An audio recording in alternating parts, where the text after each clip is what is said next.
What's up, CG Nation? This is Furiated from Conquer Gaming, and today's episode is Talkative Thursday, episode number 2, the transition into Halo 2. Now, short and simple, Halo 2 is a very different game from any other Halo. I feel as if shooting the battle rifle in Halo 2 is most similar to Halo 4, but I also feel as if no other Halo can even relate to Halo 2 when it comes to the movement system as well as the jumping mechanics. Halo 2 is an extremely teamwork-oriented game. The reason that competitive play evolved to focus so much on teamwork is that people found it very difficult to be a one-man army against other skilled players. Therefore, it became necessary for players to work together to effectively accomplish their goals. I felt like this was the exact opposite in Halo 4. Because of sprint and the ease of every weapon, if one team had a monstrous player that could sprint from one end of the map to the other, destroying every opponent, which was possible, they would have a greater advantage in winning without even having to use teamwork.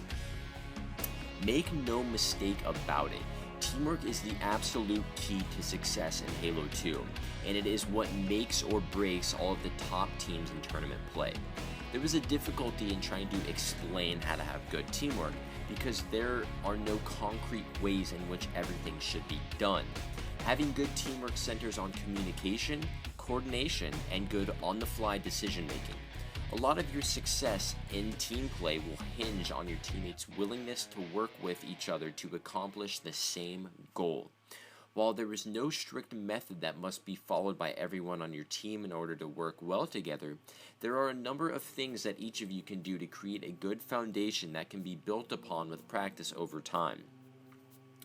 A big downfall for a lot of amateur players is that they get caught in their quote-unquote personal zone. What I mean when I say this is that let's say that Xlek is on fire. He is simply destroying every enemy that comes within 200 feet of him, and his focus is unreal. But because he is in this quote-unquote personal zone, he isn't communicating and working with his teammates. He is simply running around and destroying. This can be helpful to your team if your team is based to play around that player that is on fire, but 80% of the time, even though that player might be in the zone, his lack of callouts hinder his team from pushing up on the enemy base, getting 4 down, and running a successful flag cap. Instead, learn how to be in the zone and focus not just on yourself, focus on where your teammates are positioned as well as communicating with them. Remember, teamwork always trumps individual skill. Power weapons. As long as they're used properly, power weapons such as the sword, rocket, and sniper make it much easier for you to net kills and accomplish objectives. Obviously, the ideal situation would be for your team to control as many of these weapons as possible at any given time. Most power weapons work on a system where there can only be one of them on the map at a time. This means that once someone picks it up, another will not appear at the spawn point until it is emptied and dropped, or it remains on the ground untouched for a period of time. Once an empty power weapon is dropped, a timer will begin counting down until the new one appears on the spawn point. The times vary depending on which weapon and which map it is. Be sure to know what the respawn times are for every power weapon on every competitive map, as being there to pick up the new one is vital to your team's success. Power-ups. Unlike power weapons, the overshield and active camo will come back at a set time after they are picked up. Respawn times for power-ups vary from map to map, but on the most recent competitive maps, the power-ups are set on a 2-minute respawn time from the time that they are picked up. While power-ups have been somewhat marginalized in Halo 2, they can still be very useful in some situations and are worth getting by all means. However, unlike something like the rocket launcher, don't throw too many bodies at the problem if you're having trouble getting control of a power-up. When you pick up an overshield, you'll temporarily become invincible as it charges up, but you can still be assassinated. If you are taking heavy fire on your way to the overshield, you can quickly turn the tables once you grab it, taking advantage of a few seconds where you can charge out without fear. Remember that the plasma pistol's charged shot will completely destroy an overshield, leaving your enemy one headshot away from death. Sticking the OS player with a plasma grenade will also instantly kill them, as will an assassination. Map control.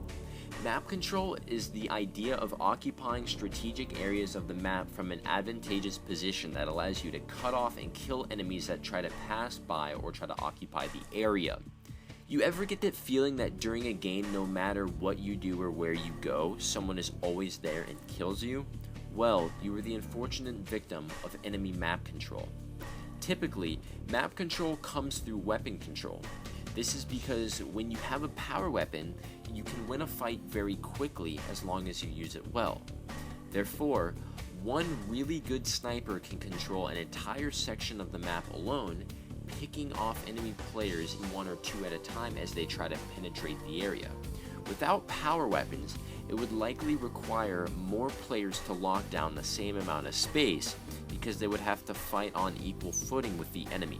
This is the primary reason that it is important to control power weapons. They allow you to more effectively control terrain, which in turn lets you limit your enemy's options as far as routes to take on their way to accomplish any goal. Map control is hard to get because it requires that you have good equipment and nearly all of your players are alive at all times. But once you have it, accomplishing your goals become much easier. Through controlling the map, you can effectively protect each other, scout out enemy locations, concentrate fire on single targets, and force the enemy to take predictable avenues because that's the only available path. Sounds pretty good, huh? Now, forcing spawns. Spawn forcing is rather advanced and complicated, but it's important to at least be aware of its existence. This is something that you will come to get better with over time the more you watch for it, and it can only really be learned through hands-on experience. In the end, you will have to pick up the details of this on your own, but here's the idea. Halo 2 is designed, for the most part, to spawn you close to your team and away from the enemies. All over the map there are spawn points at which a player can respawn after being killed. Generally, the game tries to respawn you at the closest spawn point to one of your teammates as long as there are no enemies nearby. There will be an occasionally baffling spawn too close to an enemy, but by and large you can expect it to work like that. Knowing how the spawn system works allows you to manipulate it to your strategic advantage. Again, learning the best way to do this will come with experience and trial and error, but here's an example. If you are playing capture the flag on midship and you post a player in the enemy base where their flag sits, it's very unlikely that they will spawn inside of their base with your player. There are situations where you would want to do that, and there are situations where that would be a bad idea. It all depends on what your team's positions and goals are at the time. However, simply knowing that it can be done can give you an extra advantage when the situation that it would prove useful arises. Button glitches. There is so much to cover about the button glitches in Halo 2 and all the advantages that they provide, so we've decided to include a link in the description to a video from Tommy Cost. He has put together a well-informative professional video thoroughly explaining the button glitches and how to perform them. Check out the link in the description. Here's a final word. Be as unpredictable as possible. It's true that in many situations, there is a fairly clear thing you should be doing, but there are often several different ways to accomplish that task. There are a number of things in competitive Halo 2 that people just expect good players to do. However, once these kinds of things become too well known, they become obvious, and a mind game is created surrounding what a player is supposed to do and what a player will actually do. Being good at this mind game can allow you to keep your opponent guessing and giving you the upper hand in many battles. Make sure that you're actively thinking of new things you and your team can do to trick your enemies. Believe me, people are discovering new tactics all the time. Think a bit about what your enemy would expect you to do in a given situation, and then consider the different ways in which you can fake them out.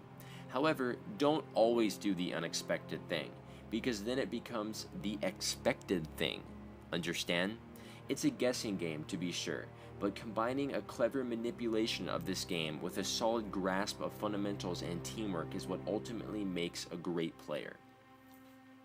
I think that's it, guys. Long video. I hope I have helped you with all your Halo 2 concerns, and remember to check out the description of this video. There's even more information there to help you adapt and learn Halo 2. Before I close out this video, I want to give a huge shout out to Kyle Mage for posting an awesome introductory guide to Halo 2, which was my source for a lot of this information that I use in this video. Once again, check out the description if you want to see this guide as well. Rate, comment, subscribe, and I'll see you guys later.